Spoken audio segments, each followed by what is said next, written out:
Pois, como estávamos dizendo, é precisamente quando há a manifestação da besta que vem então o falso profeta, que faz que a todos, pequenos e grandes, ricos e pobres, livres e servos, lhe seja posto um sinal na mão direita ou na testa, para que ninguém possa comprar ou vender, senão aquele que tiver o sinal da besta ou o número do seu nome. Aqui há sabedoria, aquele que tem entendimento calcula o número da besta, porque é número de homem. E o seu número é 666. Há variadíssimas opiniões acerca disto, não é? Como eu disse há pouco, eu não gosto muito de especular sobre isso, mas sabemos que o 6 é número de homem. No sexto dia foi quando Deus criou o homem, foi no sexto dia, né? No sétimo descansou. Quando a gente vê a estátua que Nabucodonosor erigiu para que todos o adorem, não é? Aquela estátua tem 60 côvados de altura, tem 6 covas de largura e são 6 instrumentos que ele toca para que todo o povo se prostre diante dele. Nós sabemos que Nabucodonosor é um tipo do anticristo. É um tipo de pessoa diabólica, não é? Então a gente vê aqui que verdadeiramente aquilo tem a ver com coisa satânica, não é? E agora, eu vou fazer referência a coisas que às vezes a gente ouve, não é? Como chips, não é? Chips colocados sobre a pele, não é?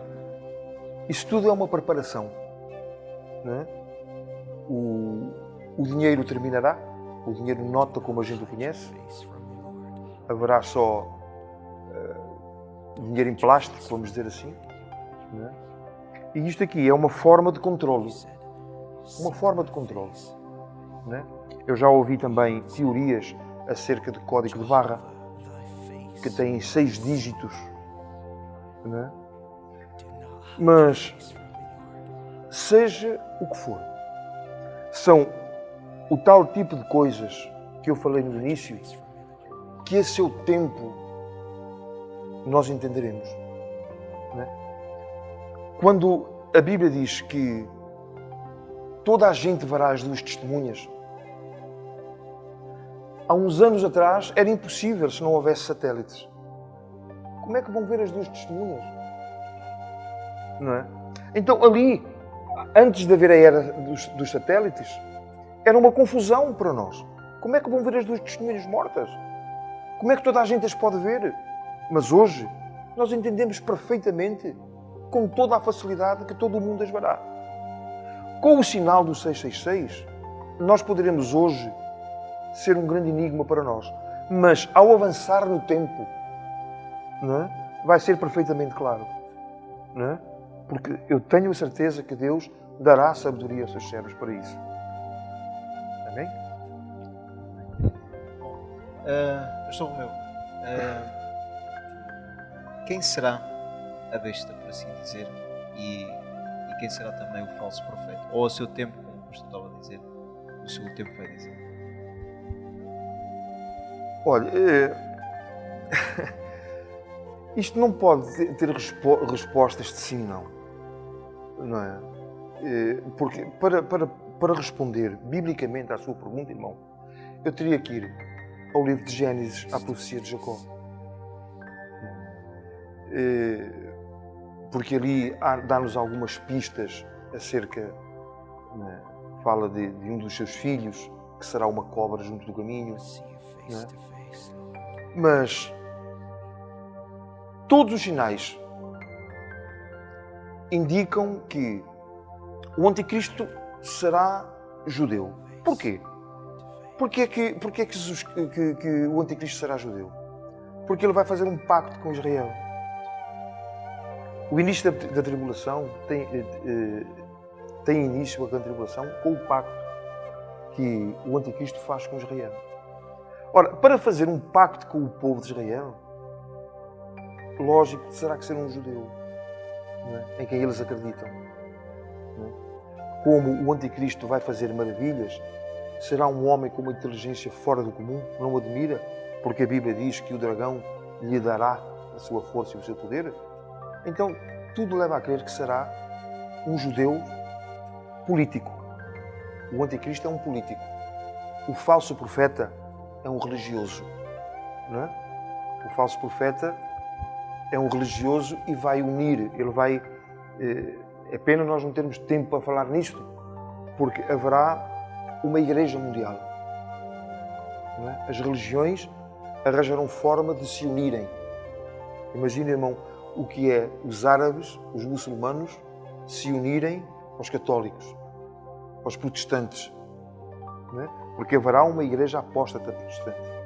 Então, o falso profeta, ele vai ser o dirigente desta igreja mundial unida, que é o ecumenismo. Hoje nós ouvimos falar do ecumenismo, não é? É a tentativa de unir as religiões. Não é? É por isso que a Bíblia diz lá no capítulo 18 de Apocalipse, Deus a fazer um pedido: sai dela, povo meu, e não sejas participantes dos seus pecados. Nós temos que manter a nossa doutrina pura. Não é? Então, respondendo à pergunta do irmão, o anticristo será, tudo leva a crer, um judeu politicamente extraordinário, dará soluções aos problemas do mundo durante um certo tempo. O falso profeta é um religioso, operará sinais de mentiras, prodígios, maravilhas, vai fazer com que fogo desça do céu à terra.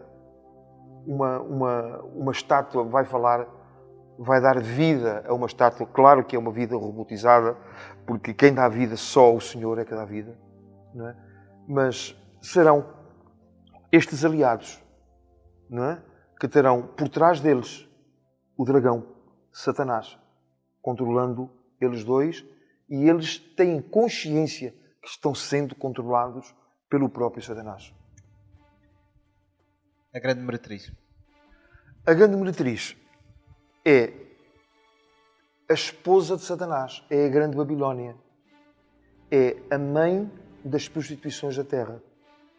Ou seja, assim como Deus tem uma noiva, uma esposa, que o apóstolo Paulo, quando escreve aos Efésios, diz que é pura, não é? É limpa, sem ruga, sem mácula. Não é?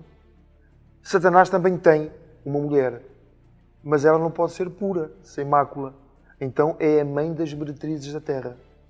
Isso nos leva, com todo o respeito e com todo o carinho que eu tenho pelas pessoas que professam a religião católica, não é? Mas estamos falando da Bíblia, não é? E a Bíblia identifica a grande prostituta com a Igreja Católica, com os Papas. Não é? É a mãe das abominações da terra. Está embriagada, sabem com quê? Não com vinho. Está embriagada com o sangue dos santos. Nós, olhando para a história da Igreja, a gente vê que no século V, aproximadamente, começou no século III, século IV, com a conversão de Constantino. Eu sei que querem respostas rápidas, mas para isto é melhor isto. Constantino, ele decretou que o cristianismo seria a religião do Estado. Antes a Igreja era perseguida. E quando a Igreja foi a religião do Estado, foi a pior calamidade que pôde existir na Igreja. Porque o mundo entrou na Igreja.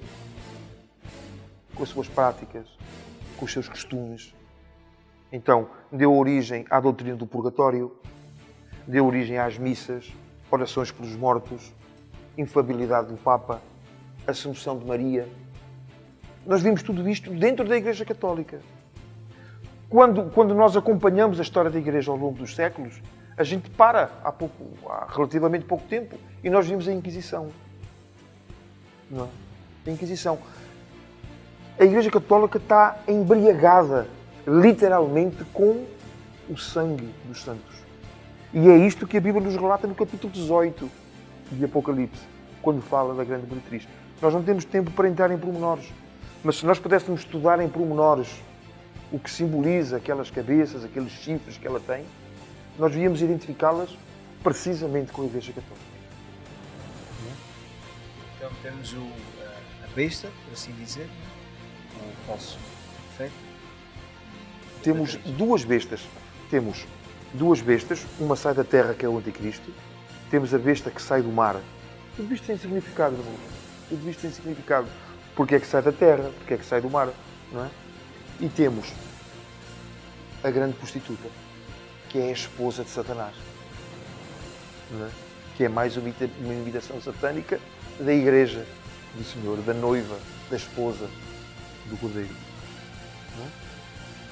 Pastor, existe a Igreja e a noiva? Ou a Igreja e a noiva, como nós falamos às vezes Igreja, falamos de uma forma geral. A pergunta que eu quero fazer é: do meio da Igreja Deus vai retirar a sua noiva? Não, a Igreja é a noiva. A Igreja é a noiva. Quando a Bíblia fala das bodas do Cordeiro, fala de um casamento, fala de convidados. Nós não somos convidados para as bodas do Cordeiro. Nós somos a noiva. Nós vamos entrar nas bodas do Cordeiro como noiva. Como noiva. Não é? A Igreja não tem só o nome de noiva. Tem também o nome de esposa. Também tem o nome do templo do Espírito Santo. Não é? Mas, por aquilo que nós estamos falando hoje, nós somos a noiva, sim. Não é? Haverá convidados que são outros os convidados, mas nós somos a noiva. Nós fazemos parte dali assim e nós vamos subir ao altar.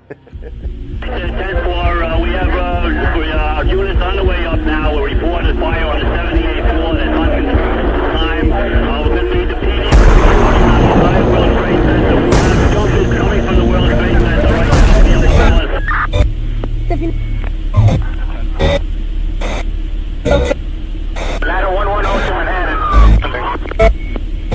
We're on your frequency now.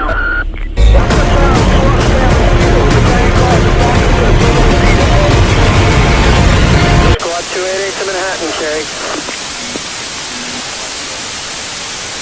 On your frequency responding, can you send us a ticket, please?